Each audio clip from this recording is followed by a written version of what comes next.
Welcome back to the Cap Cave, everybody. Thank you so much for stopping by and giving me a couple minutes of your time today. Just wanted to share a little project that I've been working on. I am not a fan of the fact that my original Star Wars Black Series Jabba the Hutt did not come with a little Salacious Crumb, so I did what anybody with a obsessive compulsive disorder does. I bought myself a 3D printer and printed out a Salacious Crumb specifically for this video. You're welcome. No, but seriously, love this model of Salacious Crumb, and I wanted to make sure I could add it to my Jabba display. So I'm going to be working on a custom throne that I'm going to build. So hopefully I'll bring you a video for that. But I'm starting this project here with our favorite Kowakian monkey lizard, Mr. Salacious Crumb.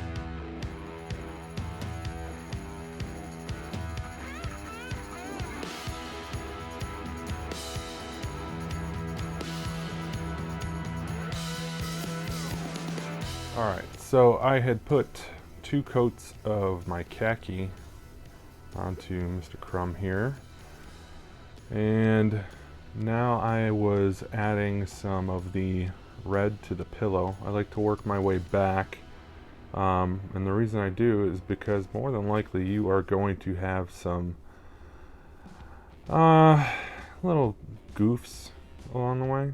So here I got a little bit of red paint on the rest of Crumb. Look, we're going to apply a bunch of different layers to this, so it's not going to be too drastic. If we make some mistakes, it's going to be okay. But I'm doing the red now because, as you can see, there's some sections of the pillow that Salacious is sitting on that will end up being a little bit difficult to get to later on. So we're going to go in and we're going to get these harder to reach regions a little bit more in depth, and then that way we can come back and we can put some additional coats of our khaki to cover up what we may have hit as far as the red. So essentially you're working from the furthest in and you're working your way out to clean up after yourself. That's what I have found to be most successful for dealing with little mistakes, little errors that you have along the way.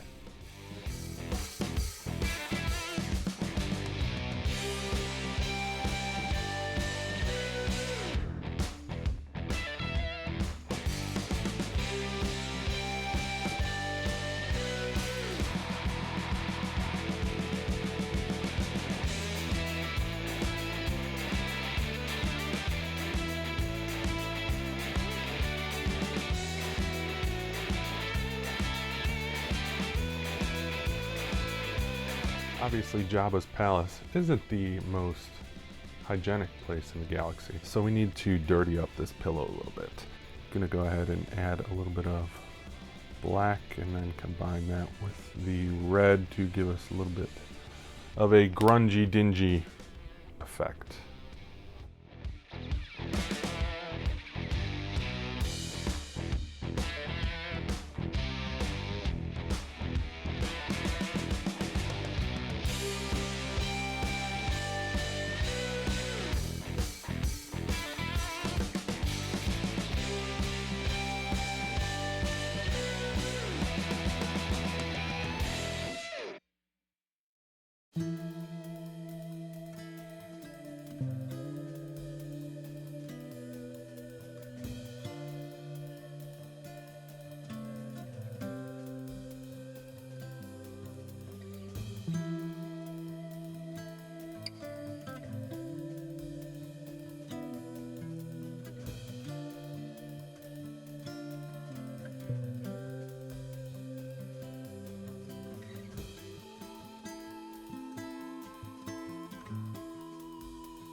So at this point, Salacious is still pretty clean. Looks like he's had a shower, but obviously Jabba's palace, as we've already established, not the cleanest place in the galaxy, so we need to dirty him up a little bit.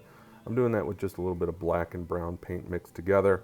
I lay it on a little bit thick because the process that I do, similar to, again, working from the inside out, is you start removing what you don't want. So you lay it on thick, and then you take a wet brush with some water and some paper towel, and you just start blotting off what you don't want.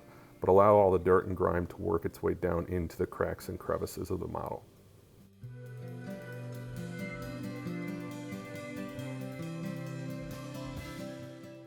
I'm going to use a fine point Sharpie to work on the eyes here, add the pupils to the eyes.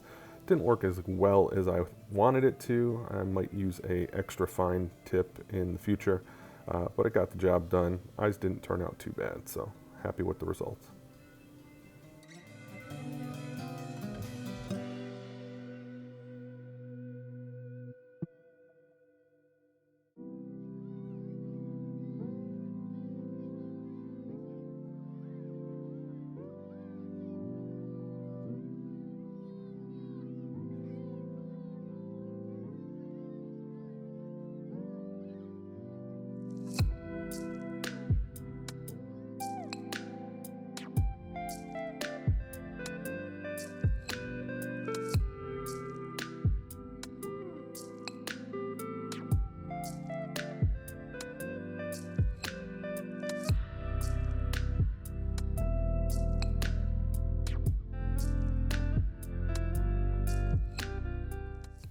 Last thing we're going to do here is we're going to add a little bit of clear coat to our mouth, our beak, and anywhere else along the body that looks like it could be a little bit moist. Yeah, I know, I hate that word too, but hey, at the end of the day, Jabba's palace, hot, sweaty. Don't think I remember seeing an air conditioner anywhere, so the little guy tends to sweat and salivate and just get all around gross. That's what he is, right? He's a gross little Kowakian court jester in the service of the one and only Jabba the Hutt. Let's take a look at the beauty shots.